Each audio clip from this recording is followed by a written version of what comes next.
do this. नमस्कार दोस्तों, जय हिंद, वंदे मातरम, भारत माता की जय। No clipping no drama, only काम की बात, मेरा क्लास के साथ। दोस्तों, जैसे कि आपको पता है कि आपके जो एग्ज़ाम 15-16 तारीख को होने वाले हैं और आज 10 तारीख हो चुकी है। मात्र 5-6-7 दिन और बचे हैं। इसके बाद आप डायरेक्ट एग्ज़ाम हॉल में बैठे होंगे और हम आपकी तैयारी बिल्कुल अच्छे से कराने की कोशिश कर रहे हैं। और हमारी वीडियो पे जिस तरीके से व्यूज़ आ रहे हैं उससे वैसे ही पता चल रहा है कि आपकी तैयारी ज़ोरों तोरों से चल रही है। ऑफलाइन माध्यम से और यूट्यूब चैनल के माध्यम से, हमारे चैनल के माध्यम से भी आपकी तैयारी अच्छे से चल रही है। उसमें काफ़ी बेनिफिट मिला होगा हमारी वीडियो को देखने से। और हमारे पास कमेंट्स भी आ रही है आपके द्वारा कि सर 2016 के अलावा भी आप क्वेश्चन पेपर की स्टडी कराइए। तो दोस्तों, व्यापम में प्रोफेशनल एग्जामिनेशन बोर्ड की वेबसाइट पर हम हर तरीके से सर्च कर चुके हैं और अपने व्यक्तिगत तरीके से भी हम सर्च कर चुके हैं कि इसका ओल्ड पेपर मिले, लेकिन अभी ऐसा कोई कलेक्शन नहीं मिला है जिससे कि हम आपको तैयारी कर सकें। हाँ, 2013 का क्वेश्चन पेपर मिला है। मैं आपको इससे अगली वीडियो में या फिर दूसरी तीसरी वीडियो में आपको इसका नोटिफिकेशन में मिल जाएगा और उसकी वीडियो हम बनाने वाले हैं। तो आज जो हम वीडियो स्टार्ट करने वाले हैं वह भी आपकी एनएम के रिगार्डिंग है, तैयारी के रिगार्डिंग। तो पहला क्वेश्चन हम इसी फ्रंट से स्टार्ट करते हैं। तो देख सकते हैं कि कुत्ते के काटने से जिस विषाणु के द्वारा घात रोग उत्पन्न होता है क्या कहलाता है। क्वेश्चन एक बार फिर से अच्छे सुनिए कि कुत्ते के काटने से जिस विषाणु के द्वारा घात रोग उत्पन्न होता है क्या कहलाता है। तो पहला ऑप्शन है हैजा, दूसरा ऑप्शन है पेचिस, तीसरा ऑप्शन है हाइड्रोफोबिया या फिर मम्स। जी हाँ, इसका सही ऑप्शन आप गेस कर सकते हैं। तो कुत्ते के काटने से दोस्तों हाइड्रोफोबिया नामक एक रोग होता है जो कि कुत्ते के काटने से होता है। तो इसका सही ऑप्शन है सी वाला, हाइड्रोफोबिया। कुत्ते के काटने से ये रोग उत्पन्न होता है। तो दोस्तों, ये हम अब आगे की ओर बढ़ते हैं जहाँ पर 2016 का कलेक्शन पेपर आपके लिए तैयार है और उससे हम स्टडी करते हैं। तो दोस्तों, वीडियो स्टार्ट करने से पहले यदि आपने हमारा चैनल को अभी तक सब्सक्राइब नहीं किया तो प्लीज़ सब्सक्राइब कर देना और लाइक कर देना, और हमारी वीडियो आप तक सबसे पहले पहुँचे उसके लिए बेल आइकन पर भी क्लिक कर देना। तो दोस्तों, चलते हैं हम।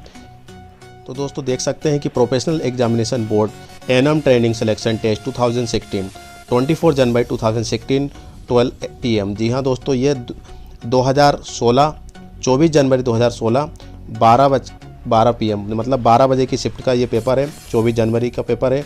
इसके बाद जो 2016 में जो एग्ज़ाम हुए थे वो 21, 22, 23, 24, 25, 26 तक ये एग्ज़ाम हुए थे और इसमें दोनों शिफ्ट लगती है। आपको पता है कि एक दिन में 2 शिफ्ट लगती है, 10 से 12 लगती है, 12 से 2 लगती है, शायद 3 शिफ्ट लगती है।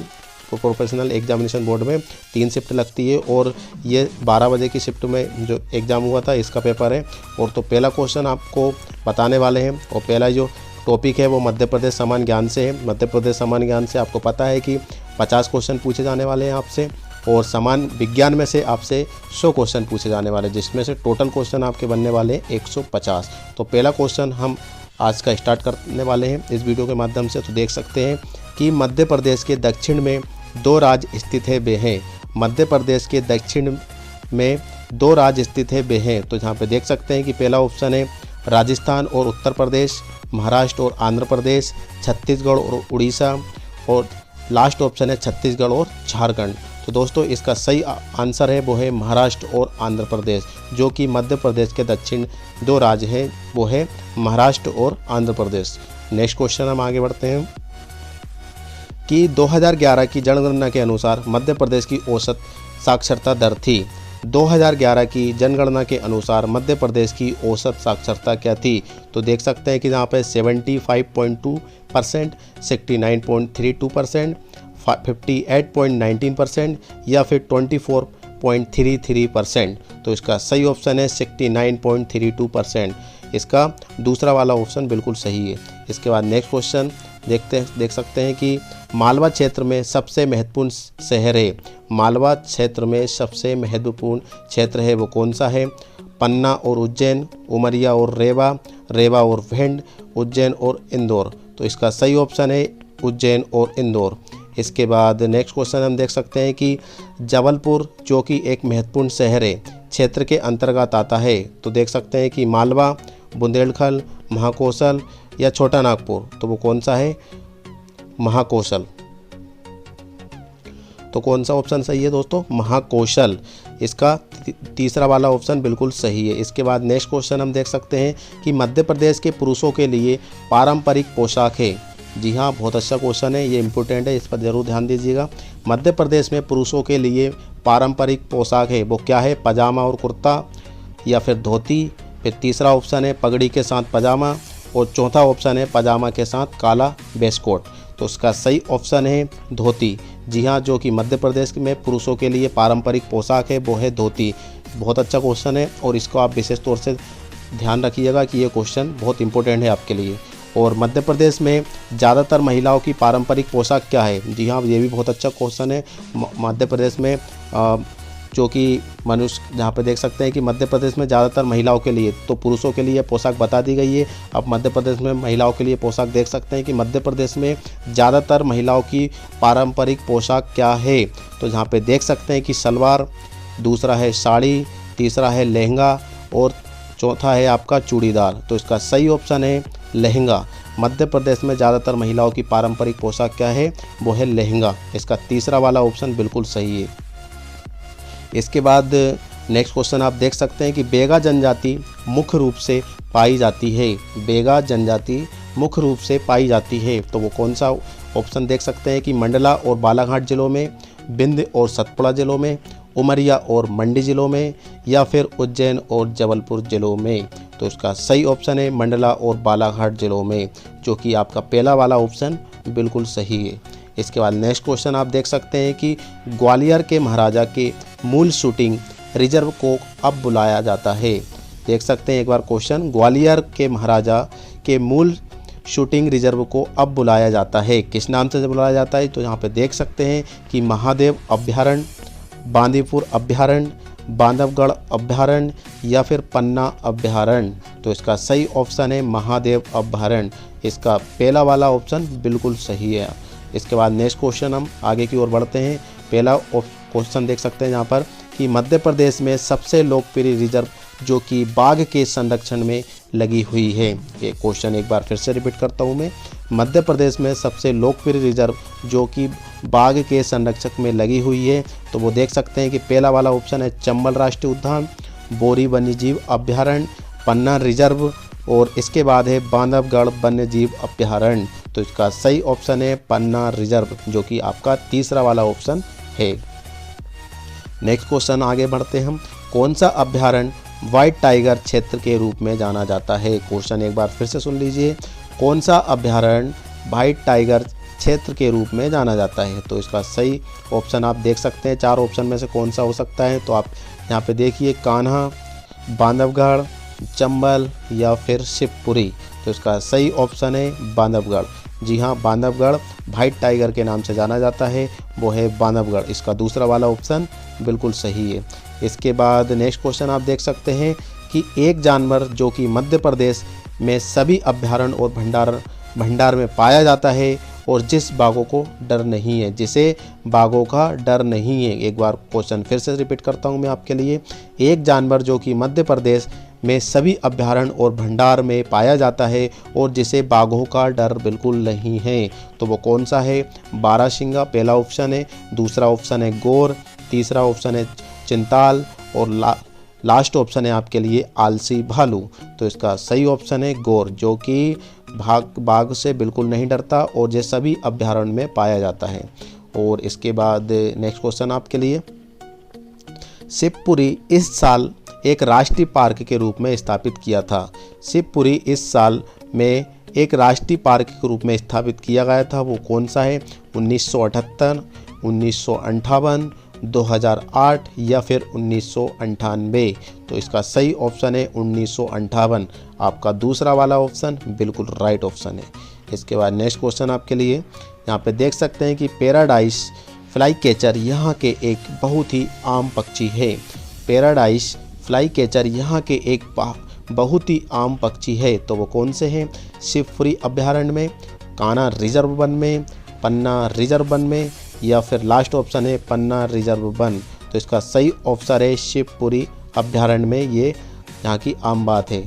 तो इसका पहला वाला ऑप्शन बिल्कुल सही है। इसके बाद नेक्स्ट क्वेश्चन आपके लिए देख सकते हैं कि एक अभ्यारण्य जो कि उमरिया में स्थित है। जी हाँ दोस्तों, ये क्वेश्चन पहले वाले जो हमने वीडियो बनाई थी उसमें भी रिपीट हुए हैं। 2-3 क्वेश्चन आपने देख चुके हैं कि रिपीट हुए हैं, उस पर ज़रूर ध्यान देना, क्योंकि वो क्वेश्चन पिछले साल जो आ चुके हैं वो रिपीट होते ही हैं। तो इसका ज़रूर ध्यान रखना। और इसके तहत आपकी जो आपने बुक खरीद रखी है उसके आसपास के क्वेश्चन जो बन रहे हैं उसको भी ध्यान दीजिएगा। जैसे कि यहाँ पे दिया है कि एक अभ्यारण्य जो कि उमरिया में स्थित है, तो उमरिया में कौन सा अभ्यारण्य है, कब से लागू हुआ है, किस नाम से जाना जाता है। तो इससे डिफरेंट तरीके से क्वेश्चन बन जाते हैं। अपने आप क्वेश्चन को बना सकते हैं और आप खुद सोच सकते हैं कि यदि हम एनएम का क्वेश्चन पेपर बनाते तो इसका क्वेश्चन कैसे बनाते। तो यदि उस तरीके से आप इसके बारे में स्टडी करेंगे तो बिल्कुल आसानी हो जाएगी और आप अच्छे से अच्छे नंबर गेन कर सकते हैं। तो क्वेश्चन आप फिर से सुन लीजिए एक बार। एक अभ्यारण्य जो कि उमरिया में स्थित है वो अभ्यारण्य है। तो पहला है सोन, दूसरा ऑप्शन है कान्हा, तीसरा ऑप्शन है घटी गाँव, या फिर चौथा ऑप्शन है बांधवगढ़। तो इसका सही आंसर है बांधवगढ़। चौथा वाला ऑप्शन आपका बिल्कुल सही है। इसके बाद नेक्स्ट क्वेश्चन जहाँ पे देख सकते हैं कि जमनी नदी कहाँ पर उत्पन्न होती है। जमनी नदी कहाँ पर उत्पन्न होती है। तो पहला ऑप्शन है सागर से, रीवा से, उज्जैन से, या फिर बैतूल से। तो इसका सही ऑप्शन है सागर से। जमनी नदी कहाँ पर उत्पन्न होती है, वो है सागर से। तो इसके बाद नेक्स्ट क्वेश्चन आपके लिए यहाँ पे देख सकते हैं कि एक गहरा चैनल जिसके माध्यम से नर्मदा और ताप्ती समुद्र में मिलती है वो कहा जाता है। क्वेश्चन एक बार फिर से मैं रिपीट करता हूँ आपके लिए। एक गहरा चैनल जिसके माध्यम से नर्मदा और ताप्ती समुद्र में मिलती है वो कहा जाता है। तो इसका पहला ऑप्शन है डेल्टा, दूसरा ऑप्शन है फ्लड प्लेन, तीसरा ऑप्शन है सेतु, और लास्ट ऑप्शन है आपके लिए मुहाना।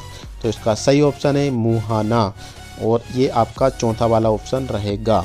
इसके बाद नेक्स्ट क्वेश्चन आपके लिए, मध्य प्रदेश में दूसरी सबसे लंबी नदी है। मध्य प्रदेश में दूसरी सबसे लंबी नदी है वो कौन सी है दोस्तों। तो यहाँ पे देख सकते हैं कि चंबल नदी, नर्मदा नदी, सोन नदी और स्वर्ण नदी। तो यहाँ पे देख सकते हैं कि जो दूसरी सबसे लंबी नदी है वो चंबल है, और पहली है वो आपको पता है कि नर्मदा नदी है। और इसके बाद हम आगे की ओर बढ़ते हैं कि ताप्ती नदी का मूल है। ताप्ती नदी का मूल है तो कहाँ है, अमरकंटक, मुल्ताई, रायसेन जिला, या फिर मुरुम नाला। तो इसका सही आंसर है मुल्ताई। आपका दूसरा वाला ऑप्शन बिल्कुल सही रहेगा। इसके बाद नेक्स्ट क्वेश्चन आपके लिए कि मध्य प्रदेश की नदियों में गहरे चैनलों के गठन मिट्टी के ऊपर परत को हटा दे कटाव के इस प्रकार को कहा जाता है। जी हाँ दोस्तों, बहुत अच्छा क्वेश्चन बन रहा है। क्वेश्चन लेंदी है लेकिन आपको समझ कर करना है। तो यहाँ पे देख सकते हैं कि मध्य प्रदेश की नदियों में गहरी चैनलों के गठन मिट्टी की ऊपरी परत को हटा देता है। जो ऊपरी परत होती है मिट्टी की उसको हटा देता है। इसके बाद कटाव के इस प्रकार को क्या कहा जाता है, जब जो हट जाती है उस मिट्टी के पानी के कारण, तो उस स्थिति को क्या कहा जाता है वो आपको बताना है। तो यहाँ पे पहला ऑप्शन है सीट कटाव, नाली कटाव, नाले, या फिर स्तरीकृत कटाव। तो इसका सही आंसर है नाली कटाव। तो ये आप वैसे भी देख सकते हैं कि जब बाढ़ आ जाती है और यदि कहीं कच्चे इलाके में निकल जाती है, खेत इलाकों में निकल जाती है, तो पानी जहाँ से निकलता है वो एक किस टाइप का बन जाता है, नाली टाइप का चला जाता है, और मिट्टी क्या हो जाती है, बह जाती है। तो इसका आप वैसे ही अंदाज़ा लगा सकते हैं। तो इसका सही ऑप्शन रहेगा नाली कटाव। इसके बाद नेक्स्ट क्वेश्चन आपके लिए, किस नदी को स्वर्ण कहा जाता है। किस नदी को स्वर्ण कहा जाता है, तो वो कौन सी नदी है। पहला ऑप्शन है नर्मदा, दूसरा है चंबल, और तीसरा है सोन नदी, और लास्ट है आपकी ताप्ती नदी। तो इसके बाद इसका सही ऑप्शन है सोन नदी, जिसे स्वर्ण भी कहा जाता है। ध्यान रखना, स्वर्ण नदी किसे कहा जाता है, तो वो है सोन। इसके बाद नेक्स्ट क्वेश्चन, जब हार्ड और सॉफ्ट चट्टानें वैकल्पिक व्यवस्थित हो तब नर्मदा और ताप्ती नदी जैसी नदियाँ इन चट्टानों के माध्यम से प्रभावित होती है और सॉफ्ट चट्टानों को नष्ट करने की कोशिश करती है। इस सुविधा को कहा जाता है। तो क्वेश्चन दोस्तों बहुत ही अजीब सा है, देखने में आपको लग रहा होगा कि क्या पूछा जा रहा है, हमें तो कुछ समझ में ही नहीं आ रहा है। तो यहाँ पे देख सकते हैं कि जब हार्ड और सॉफ्ट चट्टानें वैकल्प व्यवस्थित हो, मतलब दोनों ऑप्शन है, एक सॉफ्ट और एक है चट्टान वाले। तो हार्ड चट्टान और सॉफ्ट चट्टान की बात चल रही है, दो व्यवस्थित है, और तब नर्मदा और ताप्ती नदी जैसी नदियाँ इन चट्टानों के माध्यम से प्रभावित होती है। दोनों से होती है, एक तो हार्ड चट्टान से और सॉफ्ट चट्टान से। और सॉफ्ट चट्टानों को नष्ट करने की कोशिश करती है। जो हार्ड चट्टान होती है उसको तो नष्ट कर नहीं पाती, लेकिन जो सॉफ्ट चट्टान होती है उसको नष्ट करने की वो क्या करती है, कोशिश करती है। तो इस सुविधा को क्या कहा जाता है? तो देख सकते हैं कि पहला ऑप्शन है ब्लॉक पर्वत, दरार घाटियाँ या फिर झरने। तो इसका और इसके बाद लास्ट ऑप्शन है उतार, तो इसका बोलते हैं दरार घाटियाँ। तो दोस्तों देख सकते हैं कि जैसे कि पानी की नदी में, इसको क्वेश्चन को थोड़ा आपको समझा देता हूँ डिटेल तरीके से। जैसे कि जब बाढ़ आ जाती है, तो जैसे जैसे बाढ़ आ जाती है तो सामने जो भी जैसे कि पहाड़ है, चट्टान है या फिर मिट्टी का ढेला है, तो उसको हटाने की कोशिश करती है। बार बार उसको टकराव होती है और धीरे धीरे उस चट्टान पर धीरे धीरे टकराव हो जाती है। टकराव के कारण वहाँ पे दरार पड़ने स्टार्ट हो जाती है। कोई भी काम होता है पहले तो पूरी तरीके से क्रैक नहीं होती है, पूरी तरीके से टूटता नहीं है। सबसे पहले क्या आती है, उसमें हल्की से दरार आती है, इसके बाद वहाँ से टूटना स्टार्ट होने लगता है। तो इसका सही ऑप्शन है दरार घाटियाँ। तो आप वैसे ही अंदाज़ा लगा सकते हैं, किसी भी चीज़ के बारे में हम किसी को तोड़ते हैं तो लकड़ी को समझ लीजिए कि एक लकड़ी है और उसको दो हिस्से करना है, तो सबसे पहले उसमें दरार आएगी, इसके बाद वह टूट जाएगी। तो सही ऑप्शन इसका क्या आंसर रहेगा, दरार घाटियाँ। उससे सॉफ्ट चट्टान को नष्ट करने की कोशिश करती है, इस सुविधा को कहा जाता है, तो वो है दरार घाटियाँ। इसके बाद नेक्स्ट क्वेश्चन आपके लिए कि तमसा नदी को तोय भी बुलाया जाता है। ये नदी यहाँ से निकलती है, मतलब तमसा नदी है उसको तोय भी कहा जाता है, लेकिन ये नदी कहाँ से निकलती है इसके बारे में आपको पता होना चाहिए। तो वो कौन सी नदी कहाँ से निकलती है? तो यहाँ पे देख सकते हैं कि सतना जिला से, मटकई हिल्स से, होशंगाबाद से या शाहपुरा से। तो इसका सही ऑप्शन है सतना जिला से। सतना जिला से निकलती है तमसा नदी, जो जिसे तोय भी कहा जाता है। इसके बाद नेक्स्ट क्वेश्चन आपके लिए कि एमपी के खंडवा जिले में स्थित बांध का नाम बताइए जिसमें भारत का सबसे बड़ा आश्रय है। जी हाँ दोस्तों, बहुत ही अच्छा क्वेश्चन है, ज़बरदस्त क्वेश्चन है और लाजवाब क्वेश्चन है ये। तो यहाँ पे देख सकते हैं कि एमपी के खंडवा जिले में स्थित बांध का नाम बताइए जिसे में भारत का सबसे बड़ा आश्रय है। तो वो है इंदिरा सागर बांध, महेश्वर बांध या मान बांध या फिर तवा बांध। तो दोस्तों ये है इंदिरा सागर बांध। इंदिरा सागर बांध ये कहाँ पर है? आप देख सकते हैं कि ये मध्य प्रदेश के खंडवा जिले में स्थित है।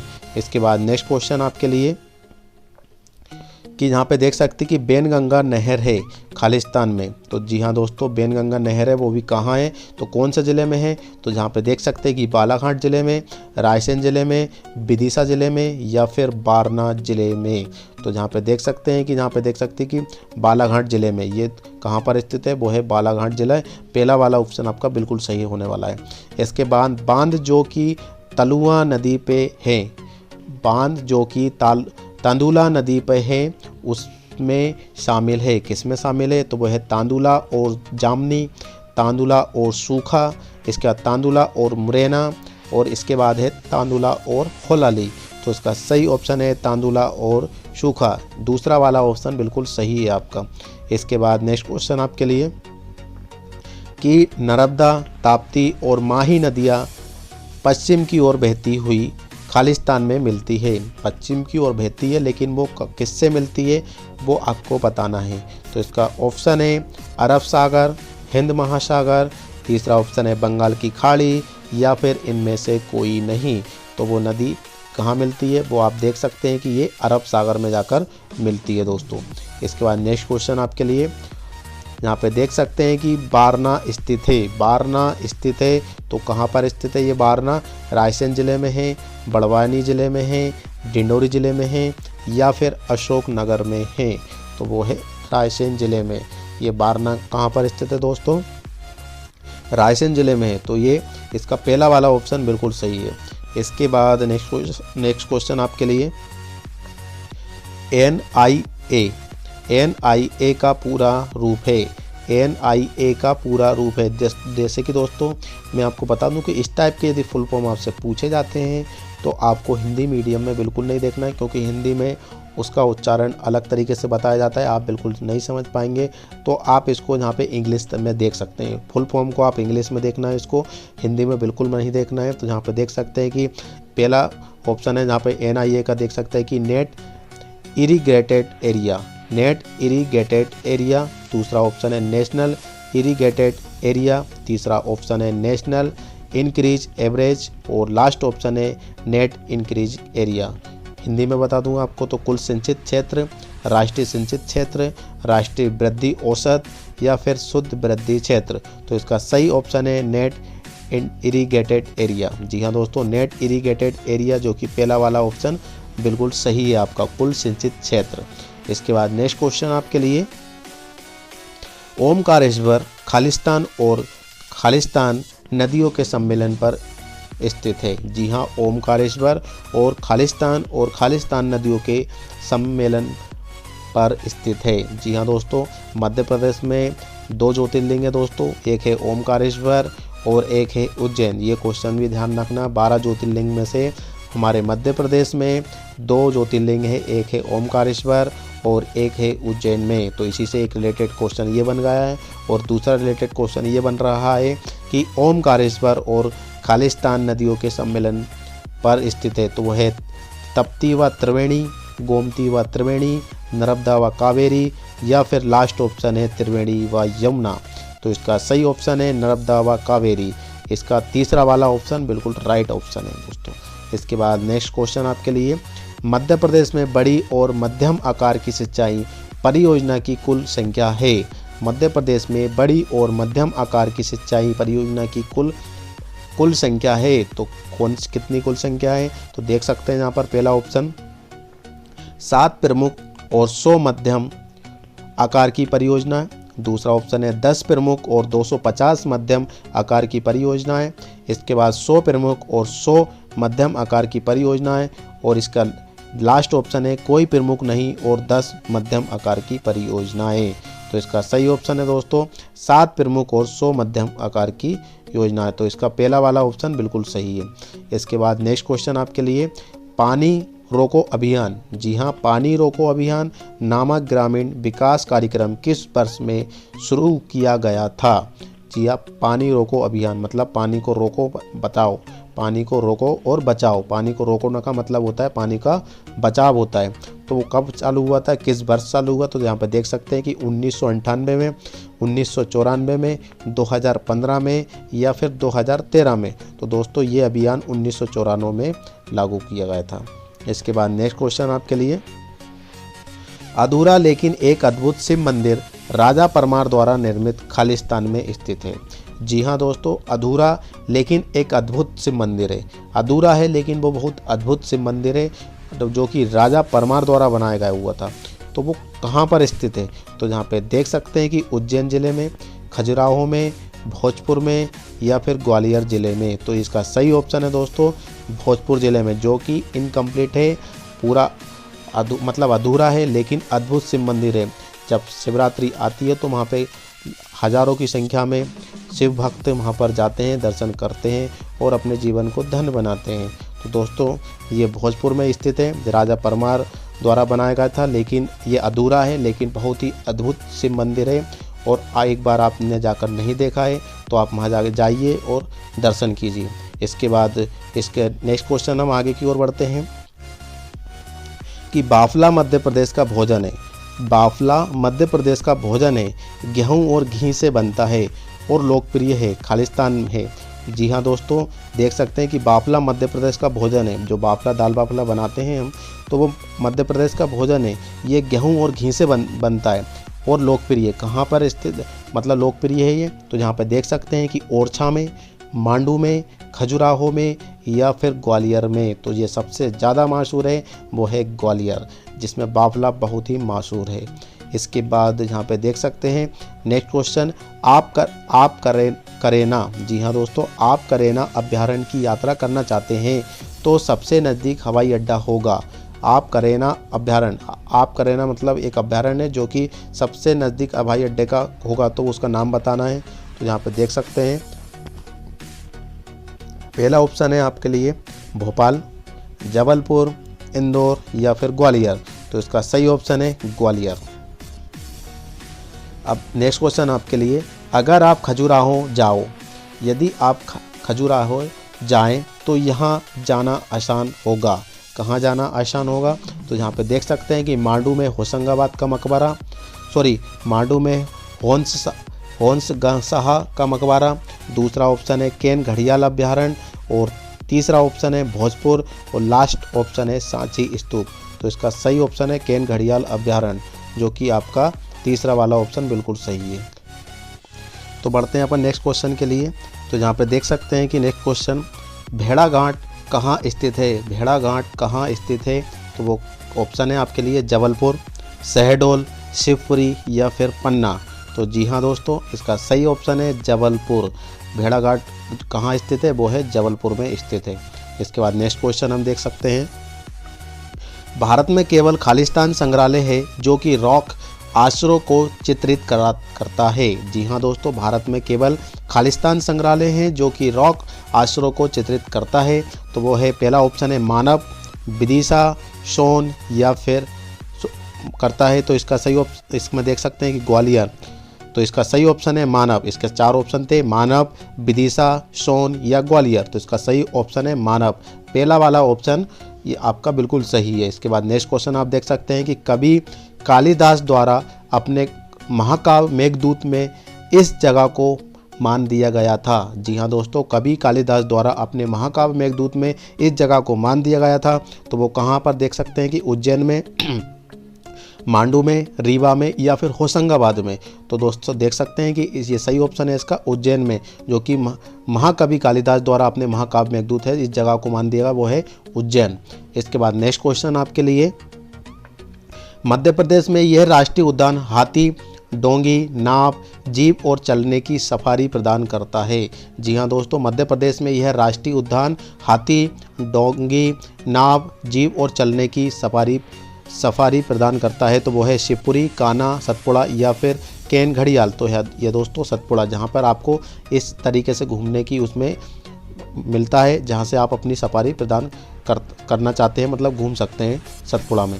इसके बाद नेक्स्ट क्वेश्चन आपके लिए, मांडू के पास गुफाएं जो कि अजंता गुफाओं की प्रतिकृति का प्रतिनिधित्व करती है, वो है। जी हाँ दोस्तों, मांडू के पास गुफाएं जो कि अजंता गुफाओं की प्रतिकृति का प्रतिनिधित्व करती है, वो है। तो यहाँ पे देख सकते हैं कि अम्बा गुफाएं, मांडू गुफाएं, बाघ गुफाएं या फिर मंडला गुफाएं। तो जी हाँ दोस्तों, इसका सही ऑप्शन है बाघ गुफाएं।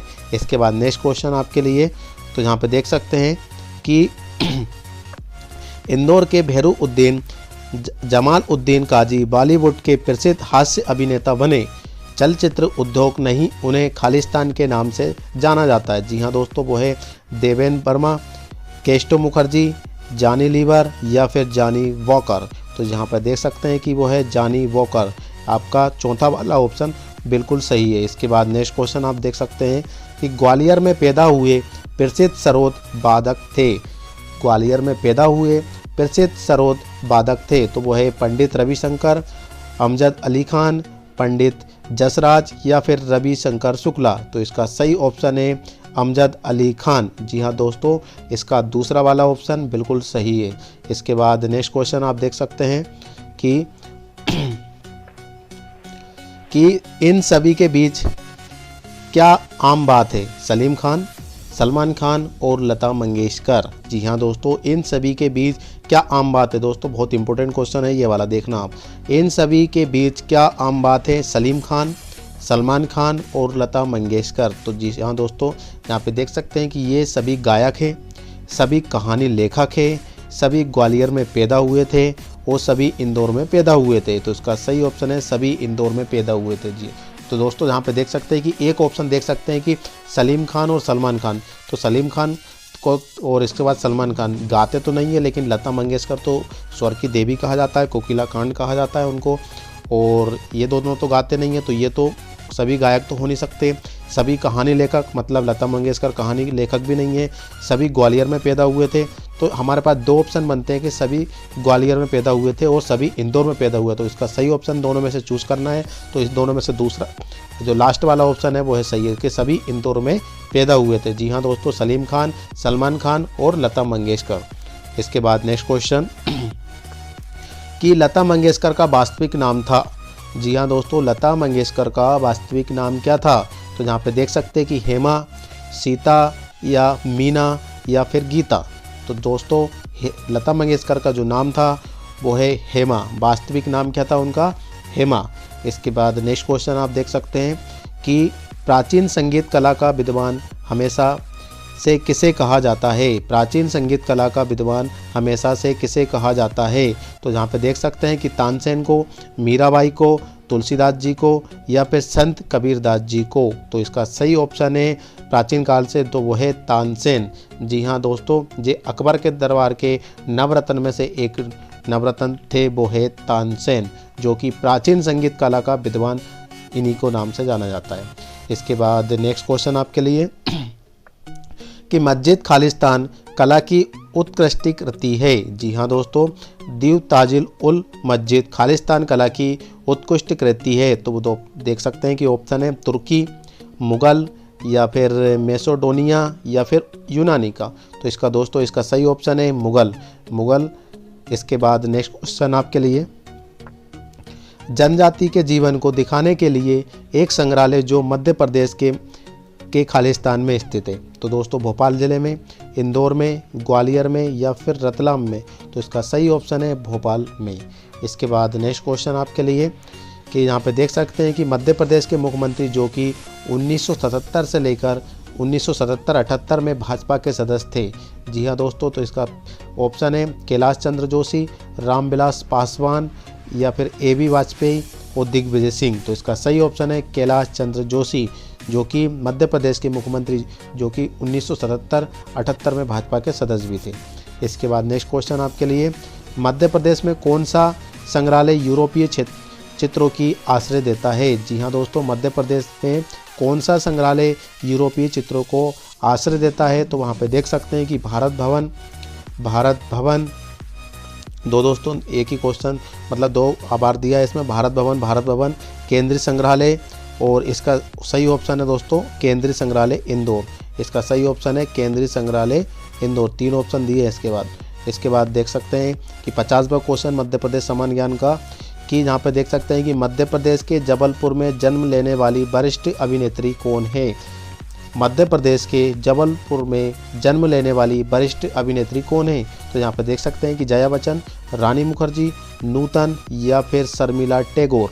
तो यहाँ पे देख सकते हैं कि जया बच्चन मध्य प्रदेश के जबलपुर में जन्म लेने वाली जो महिला थी, अभिनेत्री है, वो है जया बच्चन। पहला वाला ऑप्शन आपका बिल्कुल सही है। तो दोस्तों यहाँ पे मध्य प्रदेश सामान्य ज्ञान के 50 क्वेश्चन खत्म हो चुके हैं। अब हम जो क्वेश्चन की स्टडी करने वाले हैं वो आपके समान विज्ञान में से पूछे जाने वाले हैं, जिसमें से आपसे 100 क्वेश्चन पूछे जाने वाले। तो स्टार्ट करते हैं। तो यहाँ पे पहला क्वेश्चन साइंस का कि तुल्यकाली कक्ष की समय अवधि है। जी हाँ तुल्यकाली कक्ष की समय अवधि है। तो यहाँ पे देख सकते हैं कि 365 दिन 1/4 दिन, मतलब इसका मतलब क्या हुआ दोस्तों, इसका मतलब होता है कि 365 दिन 6 घंटे और इसके बाद 24 दिन 24 घंटे या फिर 12 घंटे। तो इसका सही ऑप्शन है 24 घंटे। इसके बाद नेक्स्ट क्वेश्चन आपके लिए, उल्का का वह भाग जो पृथ्वी की सतह तक पहुंचता है। उल्का का वह भाग जो कि पृथ्वी की सतह तक पहुंचता है। तो वहाँ पे देख सकते हैं कि धूमकेतु, ग्रहिका, ध्रुव तारा या फिर उल्का बिंदु। तो यहाँ पर सही ऑप्शन है चौथा वाला उल्का बिंदु। इसके बाद नेक्स्ट क्वेश्चन आपके लिए कि एक धूमकेतु की पूंछ हमेशा संकेत करती है। जी हाँ दोस्तों, एक धूमकेतु की पूंछ हमेशा संकेत करती है तो सूर्य की ओर, सूर्य से दूर, उपग्रह की ओर, उपग्रह से दूर, या इसका सही ऑप्शन है सूर्य से दूर।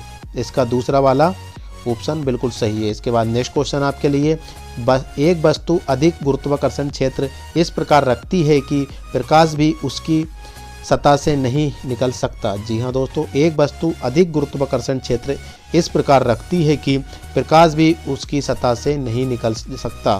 तो इसका सही ऑप्शन आप देख सकते हैं कि ब्लैक होल, न्यूट्रॉन तारा, अधिनव तारा या फिर सफ़ेद वामन तारा। तो इसका सही ऑप्शन है ब्लैक होल। जी हाँ, पहला वाला ऑप्शन इसका सही है। इसके बाद नेक्स्ट क्वेश्चन आप देख सकते हैं यहाँ पर।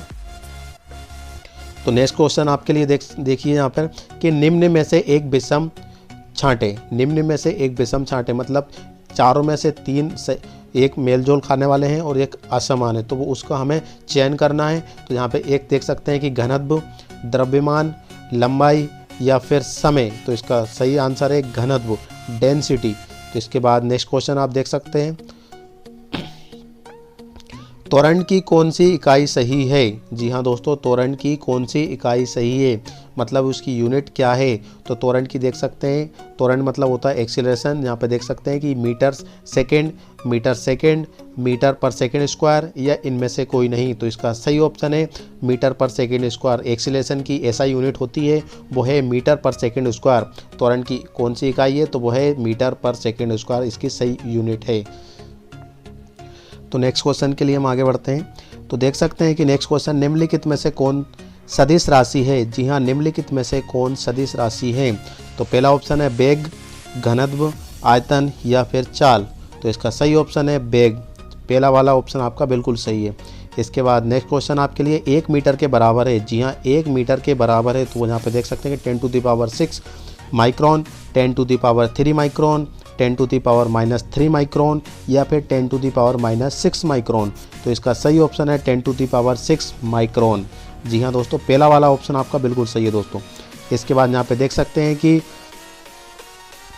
1 मतलब 1 ए नोट बराबर है। जी हाँ दोस्तों, 1 ए नोट बराबर है। तो यहाँ पे देख सकते हैं कि 0.1 मिलीमीटर, 10⁻⁻10 सेंटीमीटर या फिर 10⁻10 मिलीमीटर या फिर 10⁻4 म्यू। तो दोस्तों इसका सही ऑप्शन है यहाँ पे कि 10⁻10 मीटर। जी हाँ दोस्तों, इसके बाद यहाँ पर आगे क्वेश्चन हम बढ़ते हैं।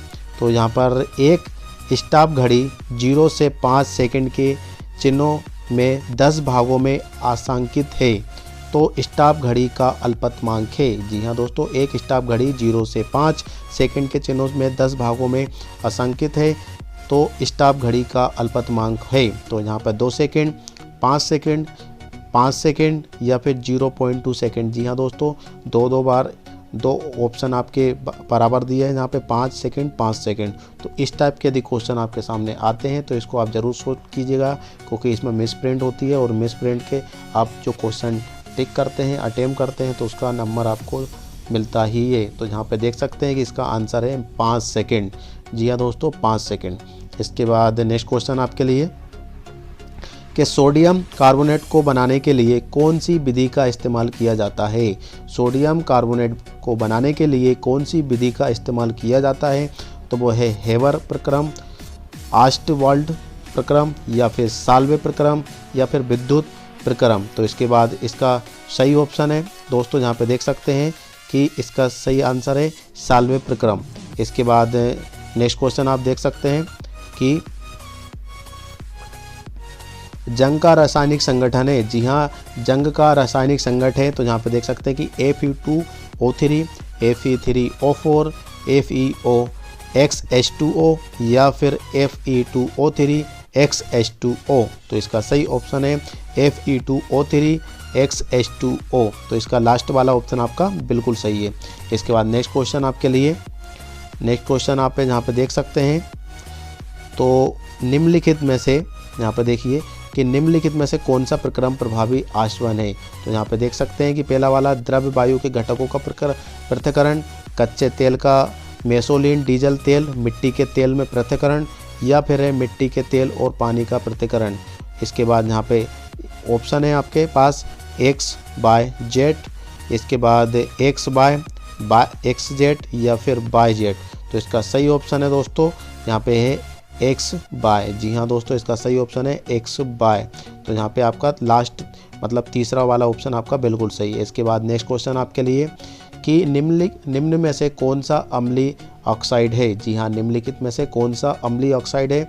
तो देख सकते हैं कि sulphur dioxide, magnesium oxide, aluminium oxide या फिर कैल्शियम ऑक्साइड। तो यहाँ पे देख सकते हैं कि इसका सही ऑप्शन है सल्फर डाइऑक्साइड। आपका पहला वाला ऑप्शन बिल्कुल राइट ऑप्शन है दोस्तों।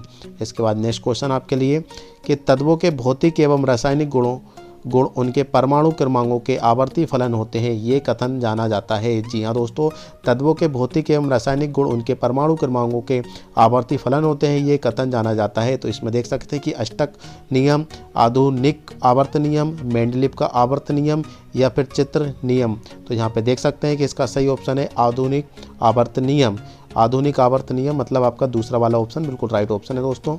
इसके बाद नेक्स्ट क्वेश्चन के लिए हम आगे बढ़ते हैं कि निम्न में से भर्जन कौन सा प्रक्रम है? निम्नलिखित में से कौन सा भर्जन कौन सा प्रक्रम है? तो यहाँ पे अयस्क को कार्बन की उपस्थिति में गर्म करना, अयस्क को वायु की उपस्थिति में गर्म करना, या फिर अयस्क को वायु की अनुपस्थिति में गर्म करना। और लास्ट ऑप्शन है आपके लिए अयस्क को सल्फर की उपस्थिति में गर्म करना। तो इसका सही ऑप्शन है दोस्तों अयस्क को वायु की उपस्थिति में गर्म करना होता है। तो इसका जहाँ पे देख सकते हैं कि इसका ये वाला ऑप्शन सही है, पहला वाला ऑप्शन बिल्कुल सही है दोस्तों, सॉरी दूसरा वाला ऑप्शन सही है। इसके बाद नेक्स्ट क्वेश्चन आपके लिए, निम्नलिखित में से कौन सा अम्ल ठोस नहीं है? निम्नलिखित में से कौन सा ठोस अम्ल नहीं है? तो वो देख सकते हैं कि यहाँ पे टार्टारिक अम्ल, सिट्रिक अम्ल, ऑक्सैलिक अम्ल या फिर एसिटिक अम्ल। तो यहाँ पे देख सकते हैं कि एसिटिक अम्ल आपका ऑप्शन सही है। एसिटिक अम्ल मतलब फोर्थ वाला ऑप्शन आपका बिल्कुल सही है। इसके बाद नेक्स्ट क्वेश्चन आपके लिए कि न्यूट्रॉन की खोज का क्षेत्र किसको दिया जाता है? न्यूट्रॉन की खोज का क्षेत्र किसको दिया जाता है? तो यहाँ पे न्यूटन, चैडविक या फिर जे थॉमसन या फिर रदरफोर्ड। तो इसका सही ऑप्शन है चैडविक। तो दोस्तों यहाँ पे दूसरा वाला ऑप्शन आपका बिल्कुल सही है। इसके बाद नेक्स्ट क्वेश्चन आपके लिए, एक यौगिक में 3 तत्वों A, B, C के परमाणु है। यदि A का ऑक्सीकरण संख्या +1, P का +5 और C का -2 है तो यौगिक का संभव सूत्र है। तो इसका सही ऑप्शन देख सकते हैं कि यहाँ पे A3 ब्रैकेट के अंदर BC4 ब्रैकेट क्लोज 2, इसके बाद A3 ब्रैकेट के अंदर B4C ब्रैकेट क्लोज 2, इसके फिर ABC2 या फिर लास्ट ऑप्शन है A2 ब्रैकेट के अंदर BC3 ब्रैकेट क्लोज और फिर के बाद 2। तो इसका सही ऑप्शन है A2 ब्रैकेट के अंदर BC3 और ब्रैकेट क्लोज करने के बाद 2। तो यहाँ पे देख सकते हैं कि यहाँ पे आपका लास्ट वाला ऑप्शन बिल्कुल सही है। इसके बाद नेक्स्ट क्वेश्चन आपके लिए कि हमारे शरीर में खालिस्तान एमिनो अम्ल जो कि विभिन्न प्रकार के प्रोटीन बनाते हैं तो वो कौन सा है? 10, 20, 30 या फिर 5। तो इसका सही ऑप्शन है दूसरा वाला 20 है। इसके बाद नेक्स्ट क्वेश्चन आपके लिए कि निम्न में से किसकी कमी के कारण मेरेसियम व क्वाशिकोर बीमारी होती है? तो जहाँ पे देख सकते हैं कि कार्बोहाइड्रेट, प्रोटीन या फिर A व B दोनों का या फिर विटामिन। तो इसका सही ऑप्शन है A, B दोनों का। इसके बाद नेक्स्ट क्वेश्चन आपके लिए कि निम्न में से कौन सा अव्यय भोजन का पोषक तत्व नहीं है? निम्नलिखित में से कौन सा अव्यय भोजन का पोषक तत्व नहीं है? तो यहाँ पे देख सकते हैं कि कार्बोहाइड्रेट, प्रोटीन, रेशे या फिर लिपिड। तो इसका सही ऑप्शन है रेशे इसका आपका बिल्कुल ऑप्शन सही है। आपका तीसरा वाला ऑप्शन बिल्कुल सही है। इसके बाद नेक्स्ट क्वेश्चन आपके लिए, निम्नलिखित में से कौन सा दूध का उत्पादन नहीं है? निम्नलिखित में से कौन सा दूध का उत्पादन नहीं है? तो वह है मक्खन, क्रीम, दही या टोफू। जी हाँ दोस्तों, मक्खन भी दूध से उत्पादन होता है, क्रीम भी उसी से बनती है, दही भी, और इसके बाद जो लास्ट ऑप्शन है टोफू, तो जो दूध से नहीं बनता है वो है टोफू। इसका लास्ट वाला ऑप्शन बिल्कुल सही है। इसके बाद देख सकते हैं कि कौन सा पोषक विटामिन ए, ई और के को अवशोषित करने में सहायता करता है? तो वो है वसा, कार्बोहाइड्रेट या प्रोटीन या फिर विटामिन्स। तो इसका सही ऑप्शन है वसा। इसके बाद नेक्स्ट क्वेश्चन आपके लिए, शरीर के द्रव्यमान सूचक का सूत्र है। शरीर के द्रव्यमान सूचक का सूत्र तो वो कौन सा है? ऊंचाई को भार से भाग दिए जाए, इसके बाद भार को ऊंचाई से भाग दिया जाए या फिर भार को ऊंचाई के वर्ग से भाग दिया जाए। और लास्ट ऑप्शन है आपके लिए ऊंचाई को भार के वर्ग से भाग दिया जाए। तो इसका सही ऑप्शन है आपके लिए भार को ऊंचाई के वर्ग से भाग दिया जाए दोस्तों जी। इसके बाद नेक्स्ट क्वेश्चन आपके लिए, यहाँ पे देख सकते हैं कि प्रोटीन के वे अवयव जो शरीर में नहीं बनाए जा सकते हैं। प्रोटीन के वे अवयव जो शरीर में नहीं बनाए जा सकते और जो खुराक में लेना आवश्यक है वो कहलाते हैं आवश्यक एमिनो अम्ल, आवश्यक वसी अम्ल, अनावश्यक वसी अम्ल, अनावश्यक एमिनो अम्ल। तो वो है आवश्यक एमिनो अम्ल। आवश्यक एमिनो अम्ल आपका चौथा वाला ऑप्शन बिल्कुल सही है दोस्तों। इसके बाद नेक्स्ट क्वेश्चन आपके लिए कि 20 एमिनो अम्लों में आवश्यक एमिनो अम्लों की संख्या होती है। तो वह है 5, 8, 11 या फिर 14। तो इसका सही ऑप्शन है 8। इसके बाद नेक्स्ट क्वेश्चन आपके लिए कि जीव विज्ञान की वह शाखा है, जीव विज्ञान की वह शाखा है जिसका संबंध जीव की पहचान, नामकरण और वर्गीकरण से है। तो दोस्तों इसका सही देख सकते हैं कि आकृति, शरीर, पारिस्थितिकी या फिर वर्गीकी। तो इसका सही ऑप्शन है वर्गीकी। चौथा वाला ऑप्शन आपका बिल्कुल सही है। इसके बाद नेक्स्ट क्वेश्चन आपके लिए, वंश प्रदर्शित करते हैं। जो वंश होते हैं वो प्रदर्शित क्या करते हैं? तो यहाँ पे देख सकते हैं एक जीव को, अलग अलग जीव के समूह को, या फिर घनिष्ठता से जुड़ी हुई जाति का समूह, या फिर लास्ट वाला है इनमें से कोई नहीं। तो यहाँ पे देख सकते हैं कि घनिष्ठता से जुड़ी हुई जाति का समूह को प्रकट करता है, तो वो प्रदर्शित करता है। तो इसका यहाँ पे तीसरा वाला ऑप्शन बिल्कुल सही है। यहाँ पे देख सकते हैं कि नेक्स्ट क्वेश्चन, जातियों का उद्भव पुस्तक किसने लिखी है? मतलब जाति का उद्भव पुस्तक किसने लिखी है? तो वो है डार्विन, लेमार्क, मेंडल या फिर लिनियस। तो इसका सही ऑप्शन है डार्विन। जी हाँ दोस्तों, डार्विन इसका पहला वाला ऑप्शन बिल्कुल सही है। इसके बाद नेक्स्ट क्वेश्चन आपके लिए, निम्न में से किसमें सबसे कम समान लक्षण होंगे? निम्नलिखित में से किसमें सबसे कम समान लक्षण होंगे? तो यहाँ पे देख सकते हैं कि कुल, वंश, कक्षा या फिर जाति। तो इसका सही ऑप्शन है कक्षा। तीसरा वाला ऑप्शन आपका बिल्कुल सही है। इसके बाद नेक्स्ट क्वेश्चन आपके लिए कि निम्नलिखित में से सामान्य ऊतक की पहचान कीजिए। निम्नलिखित में से सामान्य ऊतक की पहचान कीजिए। तो है वो जाइलम, तो इसके बाद स्क्लेरनाइक काइमा, इसके बाद बाहरी रचना या फिर है फ्लोरम। तो इसका सही ऑप्शन है स्क्लेरन काइमा। तो इसका लास्ट जो दूसरा वाला ऑप्शन है बिल्कुल सही है। इसके बाद नेक्स्ट क्वेश्चन आपके लिए, एक संवहन बंडल से जुड़ा हुआ पाया जाता है। एक संवहन बंडल से जुड़ा हुआ पाया जाता है, तो वो है, देख सकते हैं कि यहाँ पे एक बीज पत्री जड़ में, या फिर एक बीज पन्नी तना में, या फिर दिव्य पत्री जड़ में, या फिर दिव्य पत्री तना में। तो इसका सही ऑप्शन है दोस्तों, यहाँ पे देख सकते हैं कि एक बीज पत्री तना में, जो कि आपका यहाँ पे आपका जो है वो है दूसरा वाला ऑप्शन बिल्कुल सही है दोस्तों। इसके बाद नेक्स्ट क्वेश्चन देख सकते हैं कि निम्नलिखित में से कौन सा स्रोत जो कि आनुवांशिक विभिन्नता नहीं करता है? जी हाँ दोस्तों, यहाँ पे निम्नलिखित में से कौन सा स्रोत जो कि आनुवांशिक विभिन्नता नहीं करता है? तो यहाँ पे देख सकते हैं कि DNA कॉपी में गलती, लैंगिक जनन या पर्यावरण, और लास्ट ऑप्शन है आपका पोषण। तो इसका सही ऑप्शन है पर्यावरण, एनवायरमेंट इन। जी हाँ दोस्तों। इसके बाद नेक्स्ट क्वेश्चन आपके लिए, समान जाति के सही व्यक्तित्व क्या है? समान जाति के सही व्यक्तित्व क्या है? तो वह है अंतःस्मरण द्वारा उपजाऊ पीढ़ी का बनना, या फिर अंतःस्मरण द्वारा अनउपजाऊ पीढ़ी का बनना, और तीसरा ऑप्शन है समान आवास में रहना, और लास्ट ऑप्शन है आपके लिए अलग आवास में रहना। तो इसका सही ऑप्शन है दोस्तों अंतःस्मरण द्वारा उपजाऊ पीढ़ी पर बनना। तो आपका पहला वाला ऑप्शन बिल्कुल सही है। इसके बाद नेक्स्ट क्वेश्चन आपके लिए, यहाँ पे देख सकते हैं कि यदि किसी 2 किलोग्राम की वस्तु पर 10 न्यूटन का बल लगाया जाता है तो उसमें कितना त्वरण उत्पन्न होगा? तो यहाँ पे देख सकते हैं कि 5 मीटर पर सेकंड स्क्वायर, 5 मीटर पर सेकंड, 20 मीटर पर सेकंड स्क्वायर, या फिर 20 मीटर पर सेकंड। तो इसका सही ऑप्शन है दोस्तों 5 मीटर पर सेकंड स्क्वायर। आपका पहला वाला ऑप्शन है बिल्कुल सही है। इसके बाद नेक्स्ट क्वेश्चन आपके लिए, दूरी समय ग्राफ का ढाल प्रदर्शित करता है। दूरी समय ग्राफ का ढाल प्रदर्शित करता है, तो वह है विस्थापन, चाल, वेग या फिर त्वरण। तो इसका सही ऑप्शन है दोस्तों चाल। आपका जो दूसरा वाला ऑप्शन है बिल्कुल सही है। इसके बाद नेक्स्ट क्वेश्चन आपके लिए, एक 50 किलोग्राम का लड़का 5 मीटर पर सेकंड चलता है, उसका संवेग क्या होगा? तो यहाँ पे 250 किलोग्राम मीटर पर सेकंड, 250 किलोग्राम मीटर पर सेकंड स्क्वायर, 50 किलोग्राम मीटर पर सेकंड, या फिर 50 किलोग्राम मीटर पर सेकंड स्क्वायर। तो इसका सही ऑप्शन है 250 किलोग्राम मीटर पर सेकंड। जी हाँ दोस्तों 250, यहाँ पे आपका ये पहला वाला ऑप्शन है बिल्कुल सही है। इसके बाद नेक्स्ट क्वेश्चन आपके लिए कि जब कोई वस्तु स्थिर है तो दूरी समय का ग्राफ होगा। तो पहला वाला ऑप्शन है समय अक्ष के समांतर सीधी रेखा, या फिर समय अक्ष के साथ झुकी हुई रेखा, और तीसरा वाला ऑप्शन है वक्र रेखा, या फिर लास्ट ऑप्शन है आपका घिरा हुआ क्षेत्र। तो इसका सही ऑप्शन है समय अक्ष के समांतर सीधी रेखा।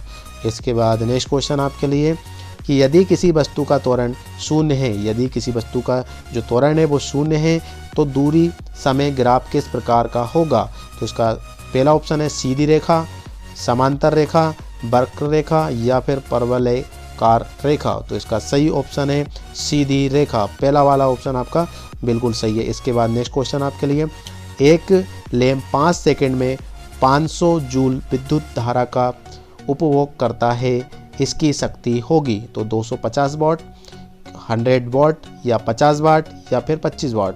तो यहाँ पे देख सकते हैं कि 100 वाट। इसके बाद नेक्स्ट क्वेश्चन आपके लिए कि लाउड स्पीकर में ऊर्जा का स्थानांतरण होता है। जी हाँ दोस्तों, लाउड स्पीकर में ऊर्जा का स्थानांतरण होता है। तो वो पहला है ऑप्शन विद्युत ऊर्जा से यांत्रिक ऊर्जा, विद्युत ऊर्जा से ध्वनि ऊर्जा या फिर ध्वनि ऊर्जा से विद्युत ऊर्जा। और लास्ट ऑप्शन आपके लिए है रासायनिक ऊर्जा से विद्युत ऊर्जा।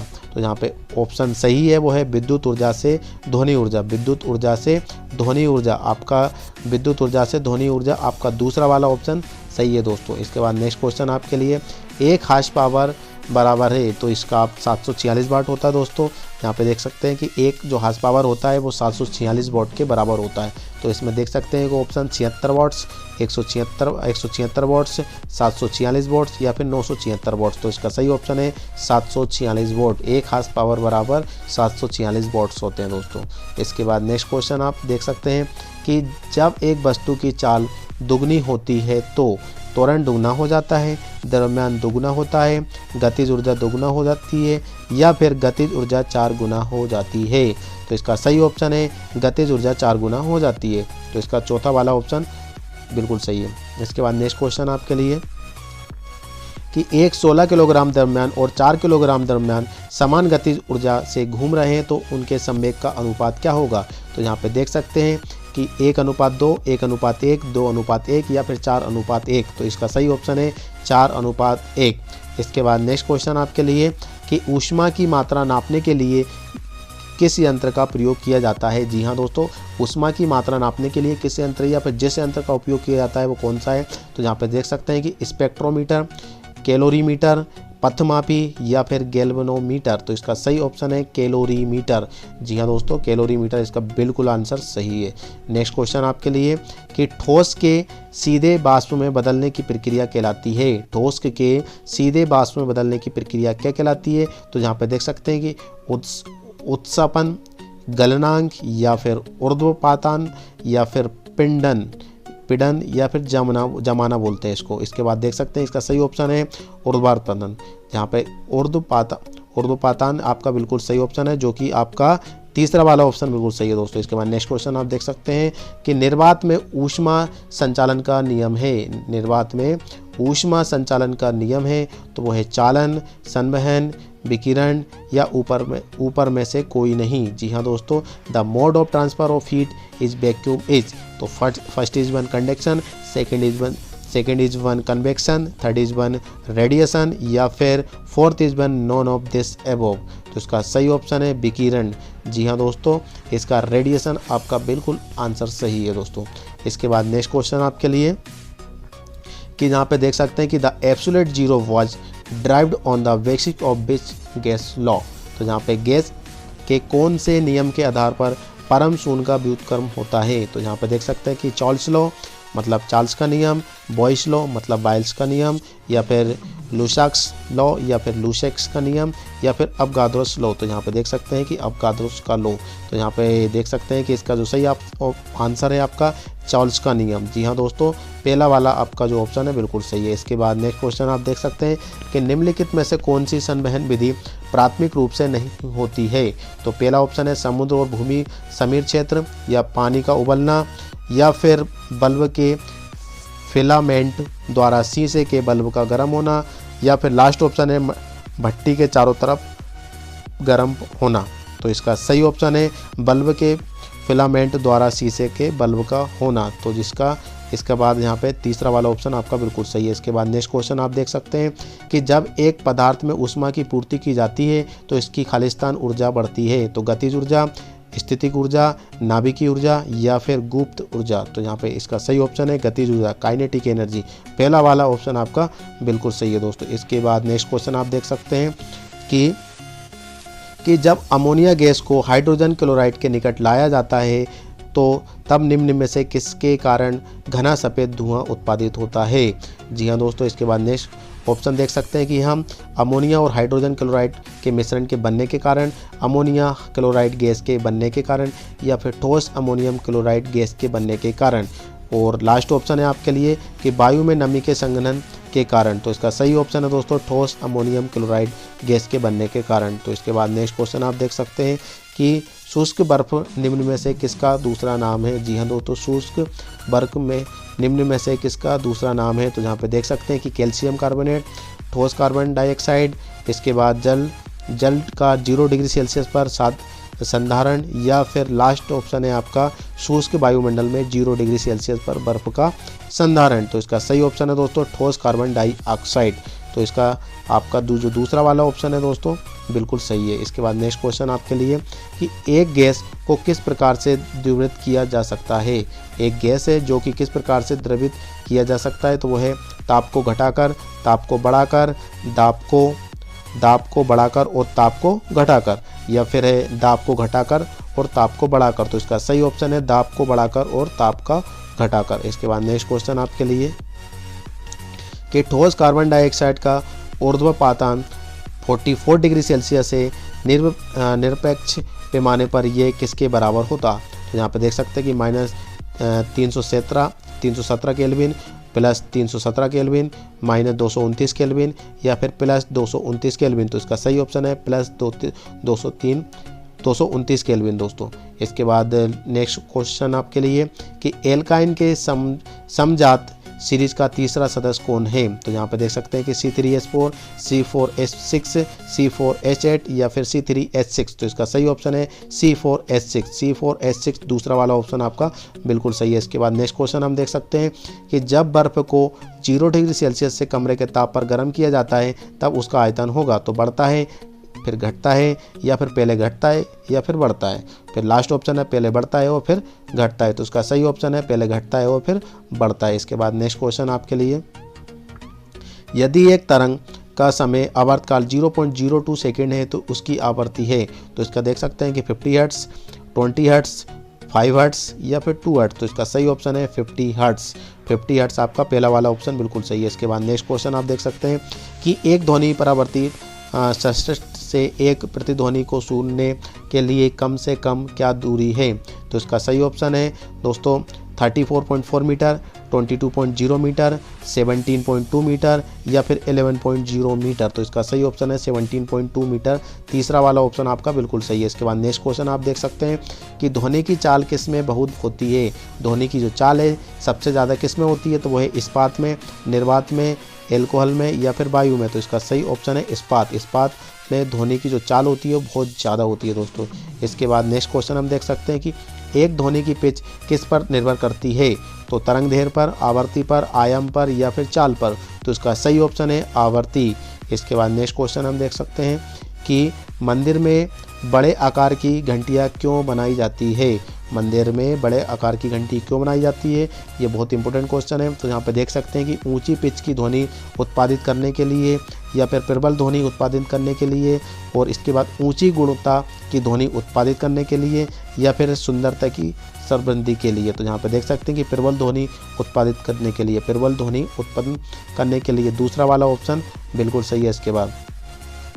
इसके बाद नेक्स्ट क्वेश्चन हम देख सकते हैं कि एक तड़ित चालक किसका बना होता है। एक तड़ित चालक किसका बना होता है। तो तांबे का, कांच का, एबोनाइट का या फिर लकड़ी का। तो इसका सही ऑप्शन है तांबे का। पहला वाला ऑप्शन आपका बिल्कुल सही है। नेक्स्ट क्वेश्चन हम देख सकते हैं कि यदि हम किसी धनात्मक आवेश के इलेक्ट्रोस्कोप को पीतल डिस्क को धनात्मक आवेश वाली वस्तु से छुपाते हैं तो सोने की पत्ती का अपसरण होगा। तो है बढ़ जाएगा, घट जाएगा, वही रहेगा या फिर प्रभावित नहीं होगा। तो इसका सही ऑप्शन है बढ़ जाएगा। इसके बाद नेक्स्ट क्वेश्चन आप देख सकते हैं कि विद्युत परिपथ के दो बिंदुओं के बीच एक इकाई आवेश के जाने में कार्य का माप होगा। तो यहाँ पे देख सकते हैं कि धारा, विभवांतर, प्रतिरोध, शक्ति। तो इसका सही ऑप्शन है दोस्तों विभवांतर। इसके बाद नेक्स्ट क्वेश्चन आपके लिए, एक पूरे लैंप में 5 एम्पियर की धारा प्रभावित करने पर उसमें 10 सेकंड में कितना आवेश गुजरेगा। तो 0.5C, 2C या फिर 5C या फिर इसके बाद 50C। तो इसका सही ऑप्शन है 50C। इसके बाद नेक्स्ट क्वेश्चन हम देख सकते हैं कि जब हम 4 ओम के प्रतिरोध को 12 वोल्ट की बैटरी के टर्मिनल को जोड़ जाता है तो प्रतिरोध में खालिस्तान का कूलाम्स प्रति सेकंड पास होगा। तो इसका 0.3, 3, 4 या फिर 12। तो इसका सही ऑप्शन है दोस्तों 3। इसके बाद नेक्स्ट क्वेश्चन हम देख सकते हैं कि निम्नलिखित में से अनवीकरणीय ऊर्जा का स्रोत है, तो वो है लकड़ी, एल्कोहल, प्राकृतिक गैस या फिर हाइड्रोजन गैस। तो इसका सही ऑप्शन है प्राकृतिक गैस, मतलब नेचुरल गैस आपका बिल्कुल सही है। तीसरा वाला ऑप्शन बिल्कुल सही है। इसके बाद नेक्स्ट क्वेश्चन हम देख सकते हैं कि आमतौर पर एक नई लगाई गई पौध वृद्धि तथा परिपक्वता से पेड़ में परिवर्तित होने में कितना समय लगाती है। तो है 50 वर्ष, 25 वर्ष, 45 वर्ष या फिर 15 वर्ष। तो दोस्तों है उसका सही ऑप्शन है 15 वर्ष।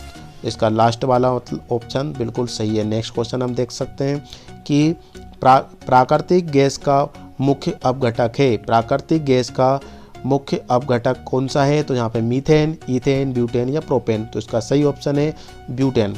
इसके बाद नेक्स्ट क्वेश्चन हम देख सकते हैं कि निम्नलिखित में से कौन सा ईंधन सबसे ऊष्मीयमान रखता है। तो हाइड्रोजन, प्राकृतिक गैस, जैव गैस या फिर मीथेन गैस। तो इसका सही ऑप्शन है हाइड्रोजन। जी हाँ दोस्तों, निम्नलिखित में से कौन सा ईंधन सबसे ऊष्मीयमान रखता है, तो वो है हाइड्रोजन।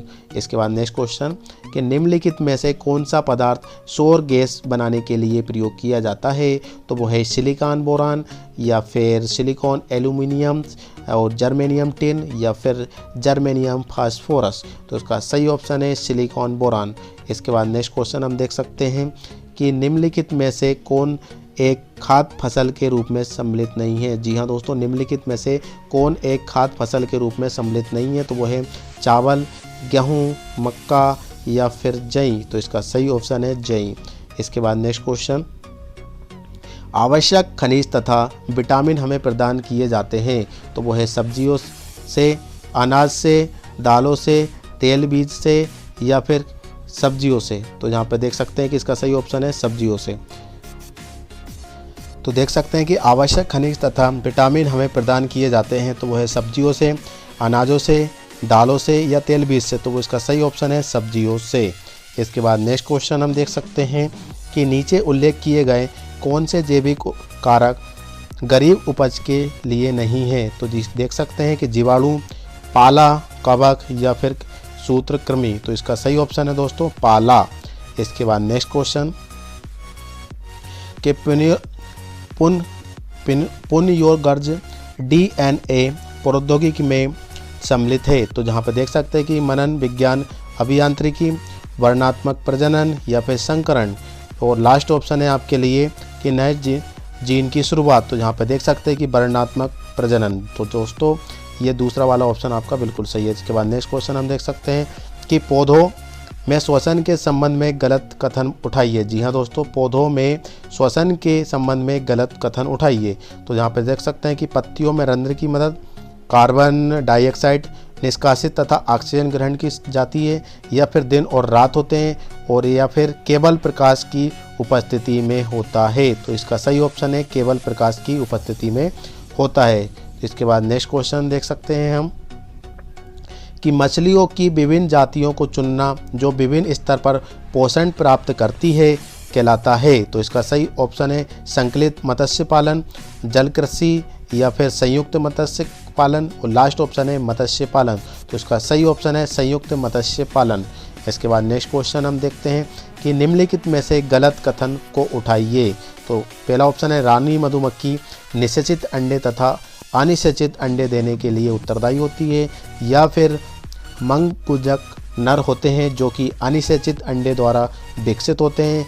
और इसके बाद श्रमिक मादा होती है जो कि निषेचित अंडे द्वारा विकसित होते हैं तथा वे नेमतर तथा पराकण एकत्रित करती है। इसके बाद लास्ट ऑप्शन आप देख सकते हैं कि रानी मधुमक्खी निषेचन के बाद मधुमक्खी का छत्ता तोड़ देती है। तो इसका सही ऑप्शन है रानी मधुमक्खी निषेचन के बाद मधुमक्खी का छत्ता तोड़ देती है। तो जी हाँ दोस्तों, इसका लास्ट वाला ऑप्शन बिल्कुल सही है आपका। इसके बाद नेक्स्ट क्वेश्चन देख सकते हैं कि निम्नलिखित में से कौन सी ग्रीन हाउस गैस नहीं है। तो इसका कार्बन डाइऑक्साइड, मीथेन, जल वाष्प या उपरोक्त में से कोई नहीं। तो इसमें देख सकते हैं कि उपरोक्त में से कोई नहीं। लास्ट वाला ऑप्शन आपका बिल्कुल सही है। इसके बाद नेक्स्ट क्वेश्चन हम देख सकते हैं कि चिकित्सीय अपशिष्ट जैसे रुई, सिरिंज एवं पेंट आदि को एकत्रित करने के लिए किस रंग के कचरा पात्र का प्रयोग किया जाता है। तो यहाँ पे देख सकते हैं कि हरा, नीला, काला या फिर लाल। तो जी हाँ दोस्तों, ये लाल कलर का यूज किया जाता है। इसके बाद यहाँ पे देख सकते हैं कि पृथ्वी पर पहुँचने वाली सोलर ऊर्जा पृथ्वी की सतह द्वारा कितना प्रतिशत अवशोषित होता है। तो यहाँ पे देख सकते हैं कि 75%, 25%, 50% या फिर 90%। तो इसका सही ऑप्शन है दोस्तों 75%। इसके बाद नेक्स्ट क्वेश्चन आपके लिए कि निम्नलिखित में से जल प्रदूषण का क्या बिंदु स्रोत है। तो यहाँ पे देख सकते हैं कि कृषि व्यर्थ, तूफानी जल निकास, नगर निगम का निर्वहन पाइप या फिर अम्ल वर्षा। तो इसका सही ऑप्शन है नगर निगम का निर्वहन पाइप। इसके बाद जो तीसरा वाला ऑप्शन है बिल्कुल सही है।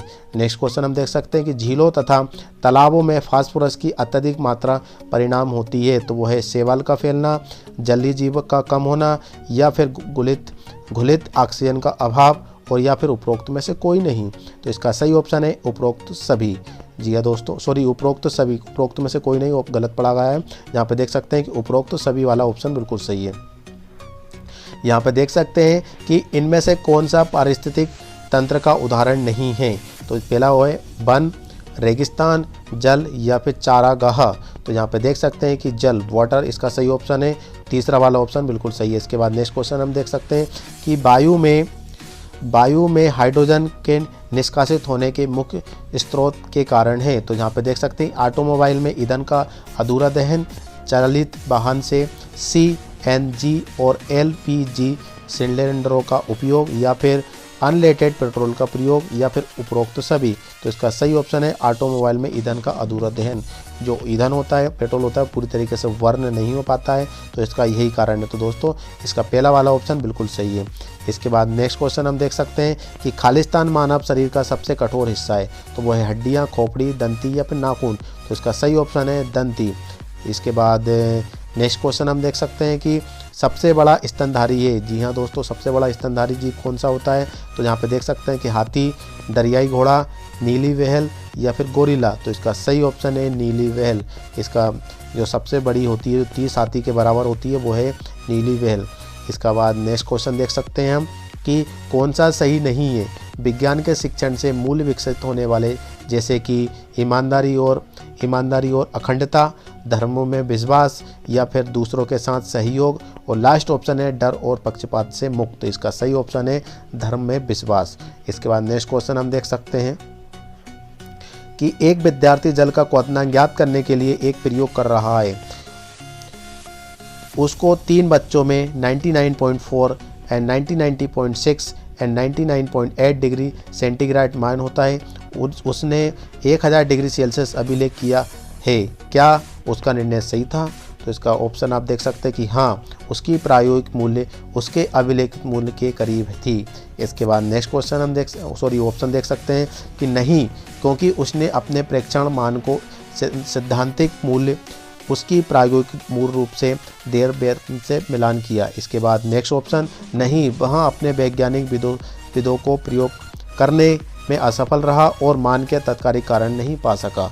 और लास्ट ऑप्शन है आपके लिए कि हाँ, क्योंकि उसने ये माना कि थर्मामीटर में कोई कमी नहीं है। तो इसका सही ऑप्शन है दोस्तों, यहाँ पे देख सकते कि नहीं, वह अपने वैज्ञानिक विधि को प्रयोग करने में असफल रहा और मान के तार्किक कारण नहीं पा सका। तो इसका ये वाला ऑप्शन बिल्कुल सही है। इसके बाद नेक्स्ट क्वेश्चन हम देख सकते हैं कि एक सरल सूक्ष्मदर्शी अवतरक लेंस भी कहलाता है में होते हैं। तो यहाँ पे पहला है एक अवतल लेंस, उभयतल लेंस या फिर उभय अवतल लेंस या फिर एक उत्तल लेंस। तो इसका सही ऑप्शन है एक उभयतल लेंस। इसके बाद नेक्स्ट क्वेश्चन देख सकते हैं कि खालिस्तान फूल के भाग है। तो वह हरिदल, पंखुड़ी, पुष्प केसर या फिर उपरोक्त सभी। तो इसका सही है उपरोक्त सभी। ये फूल के भाग होते हैं, हरिदल भी होता है, पंखुड़ी भी होती है और पुष्प केसर भी होते हैं। और इसका सही ऑप्शन है उपरोक्त सभी। तीनों ऑप्शन बिल्कुल सही है दोस्तों। इसके बाद नेक्स्ट देख सकते हैं कि तने को जड़ से किस आधार पर विभेदित किया जाता है। तो वो है रंग, पत्तियाँ, आकार या फिर कोई नहीं। तो इसका सही ऑप्शन है पत्तियाँ। इसके बाद नेक्स्ट क्वेश्चन हम देख सकते हैं कि तिलचट्टा का बाहरी कंकाल बना होता है। तो वो किससे बना होता है, कैल्शियम का और उसके बाद काइटिन का या फिर सेलुलोज का या फिर कैल्शियम एवं फास्फोरस का। तो इसका सही ऑप्शन है काइटिन का। जो काइटिन मतलब आपका दूसरा वाला ऑप्शन बिल्कुल सही है। इसके बाद नेक्स्ट क्वेश्चन हम देख सकते हैं कि बिना किसी सबूत के न्याय को स्थगित करने की इच्छा एक सबूत है। तो जिसमें देख सकते हैं कि काबू से बाहर या फिर कायरता, अयोग्यता, वैज्ञानिक दृष्टिकोण या फिर वैज्ञानिक दृष्टिकोण। तो इसका सही आंसर है वैज्ञानिक दृष्टिकोण, इसका सही ऑप्शन है दोस्तों लास्ट वाला। इसके बाद नेक्स्ट क्वेश्चन हम देख सकते हैं कि एक विद्यार्थी तंत्रिका कोशिका की स्लाइड पर अवलोकन करता है एवं कोशिका शाखाओं को नामांकित करता है। तो इसका है तांत्रिकाएं और धूम्राक्ष या कोशिकाएं या फिर तांत्रिकाक्षर। तो इसका सही ऑप्शन है दोस्तों धूमाक्षर, मतलब इसका दूसरा वाला ऑप्शन बिल्कुल सही है। इसके बाद नेक्स्ट क्वेश्चन हम देख सकते हैं कि किसी तत्व के एक अणु में उपस्थित परमाणु की संख्या को क्या कहते हैं। तो इसका सही ऑप्शन है तिल या फिर संयोजकता, परमाणुकता या फिर अवोगाद्रो नंबर। तो इसका सही ऑप्शन है परमाणुकता, ये आपका तीसरा वाला ऑप्शन बिल्कुल सही है। इसके बाद नेक्स्ट क्वेश्चन हम देख सकते हैं कि दिए गए उदाहरण में से कौन सा द्रव्य नहीं है। दिए गए उदाहरण में से कौन सा द्रव्य नहीं है। तो वो है हवा, मृदा, प्रकाश या जल। तो वो है प्रकाश, जो कि मृदा नहीं है। इसके बाद नेक्स्ट क्वेश्चन हम देख सकते हैं कि एसटीपी पर किसी एक मोल गैस द्वारा अध्यासित आयतन जाना जाता है। तो वह है क्रांतिक आयतन, मानक आयतन, मोलर आयतन या फिर सामान्य आयतन। तो इसका सही ऑप्शन है मोलर आयतन। जी हाँ दोस्तों, इसका मोलर आयतन बिल्कुल सही है और ये ऑप्शन तीसरा है। इसके बाद नेक्स्ट क्वेश्चन आपका लास्ट वन क्वेश्चन है दोस्तों, लास्ट वाला। हाइड्रोजन बंध प्रदर्शित करता है। जी हाँ, हाइड्रोजन बंध प्रदर्शित करता है। तो वो है जहाँ पे देख सकते हैं कि हाइड्रोजन अणु में उपस्थित संयोजक बंध। और इसके बाद दूसरा ऑप्शन है आयन व किसी ऋणायन के मध्य आकर्षण या फिर आयन व किसी धनायन के मध्य आकर्षण। तो यहाँ पे और लास्ट वाला ऑप्शन है किसी अणु के आंशिक रूप से धनावेशित हाइड्रोजन के आसपास के अणुओं के आंशिक रूप से ऋणावेशित परमाणु के मध्य आकर्षण। तो इसका सही ऑप्शन है दोस्तों ये वो लास्ट वाला, ये किसी अणु के आंशिक रूप में धनावेशित हाइड्रोजन व आसपास के अणुओं के आंशिक रूप में ऋणावेशित परमाणु के मध्य आकर्षण। तो इसका ये लास्ट वाला ऑप्शन है, ये बिल्कुल सही है। तो दोस्तों यहाँ पे आपके 100 क्वेश्चन साइंस के कंप्लीट हो चुके हैं और 50 क्वेश्चन हम ऑलरेडी मध्य प्रदेश सामान्य ज्ञान के पढ़ चुके हैं और टोटल क्वेश्चन आपके 150 हो चुके हैं दोस्तों। इसके बाद 150 क्वेश्चन कंप्लीट हो चुके हैं और आपको पता है कि आपके एएनएम जो टेस्ट होने वाला है 15-16 तारीख को, इसमें 150 क्वेश्चन पूछे जाएंगे और इसके बाद इसका कट ऑफ हाई जाएगा क्योंकि काफ़ी लोगों ने इसका फॉर्म डाला है दोस्तों। और इसके बाद आपकी तैयारी जितनी करोगे उतनी कम है, आप कंटिन्यू पढ़ते जाइए। सिर्फ 5-6 दिन और बचे हैं, इसके बाद आपका एग्ज़ाम हो जाएगा। तो दोस्तों आज की वीडियो में मैं इतना ही बताने वाला हूं और आप इस वीडियो को बिल्कुल स्किप मत कीजिएगा और बार बार देखते रहिएगा, आपकी स्टडी होती रहेगी। और इसके बाद यदि कोई डाउट आता है, कोई क्वेश्चन है आपके माइंड में, तो आप हमें यूट्यूब कमेंट बॉक्स में कमेंट कर सकते हैं और इसके बाद इंस्टाग्राम पर फॉलो कर सकते हैं, टेलीग्राम पर भी ज्वाइन हो सकते हैं और फेसबुक पर भी हमें लाइक कर सकते हैं। तो दोस्तों आज के लिए हमने इतना ही कहते हैं और इसके बाद एक नई वीडियो के साथ, एक नए टॉपिक के साथ और एएनएम की एक नई वीडियो के साथ आपसे मिलते हैं नेक्स्ट वीडियो में। जब तक के लिए जय हिंद, वंदे मातरम, भारत माता की जय।